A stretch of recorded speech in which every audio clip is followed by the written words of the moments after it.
Around 10% of people feel trapped in small spaces, but less than 1% understand what actually triggers the fear. And it's not the space itself. Claustrophobia is often seen as a fear of tight rooms, elevators, or tunnels. But in reality, it is something much deeper.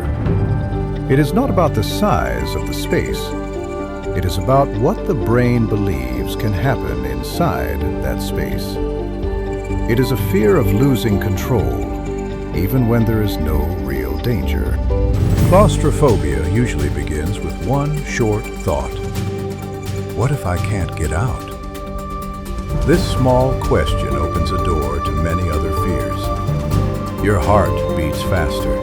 Your breath becomes short. Your body prepares for danger before your mind understands what is happening. This reaction is very quick, and it often surprises the person who feels it. Most people believe fear starts in their thoughts.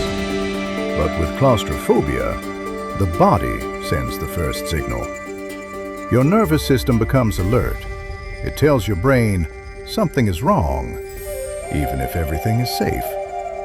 This is why people with claustrophobia can feel afraid in rooms that are not small at all.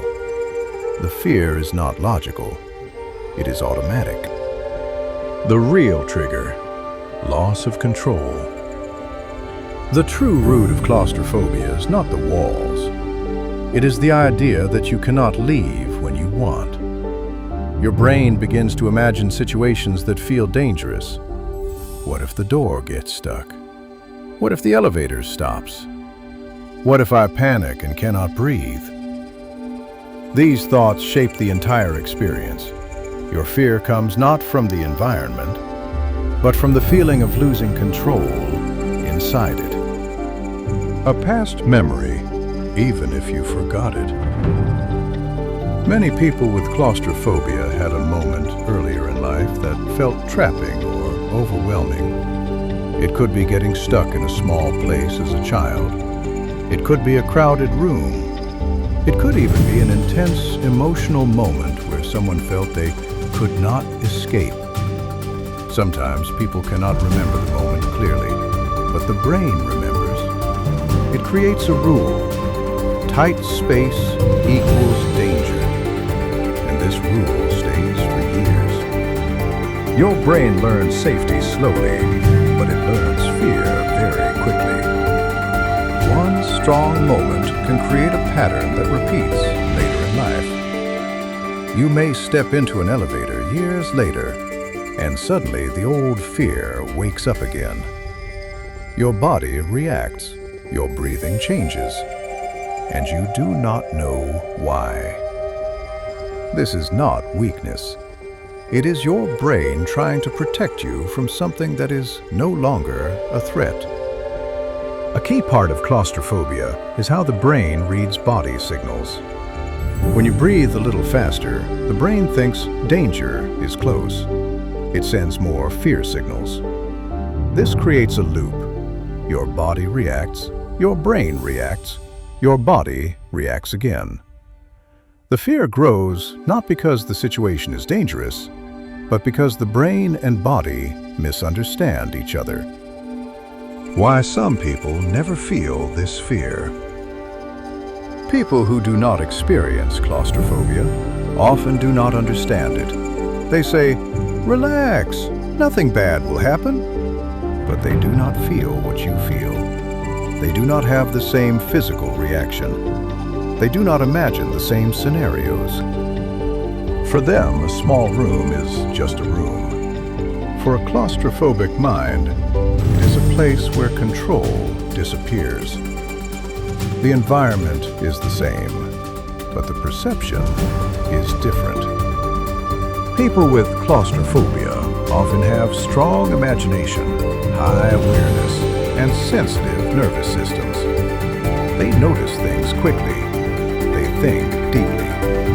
They react fast. These traits are not weaknesses. In everyday life, they are powerful strengths. But in a small space, these strengths turn into a fast, emotional alarm. A simple self-test. Imagine stepping into a small elevator. The door closes. Now ask yourself, what scares me more? The elevator? Or the idea that I cannot control what happens next? Your answer shows the true source of your fear. Most people discover that the fear is not about the elevator at all. When you understand what is happening inside your mind, the fear becomes less mysterious. You can remind yourself, this is a learned reaction. My body is reacting too fast. I am not in danger. Slow breathing helps the brain calm down. Looking at something stable helps the body return to balance. Understanding is the first step to breaking the fear loop. Small steps that retrain the brain. Some people successfully reduce their claustrophobia through slow exposure. They begin with very small, safe challenges. Standing next to a closed door, staying in a small room for a few seconds, then a few seconds more. These small steps send a new message to the brain. You are safe. You can leave anytime. Over time, the fear becomes weaker. The larger truth. Claustrophobia does not mean you are broken.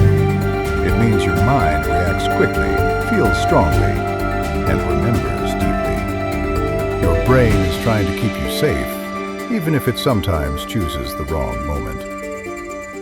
The fear was never inside the walls. It was inside a story your brain learned long ago. And stories can change. So tell me in the comments, does this fear feel familiar to you? Or do you know someone who has it? This is the if verse, where your mind becomes easier to understand. Subscribe. There is so much more to explore. Thank you for watching.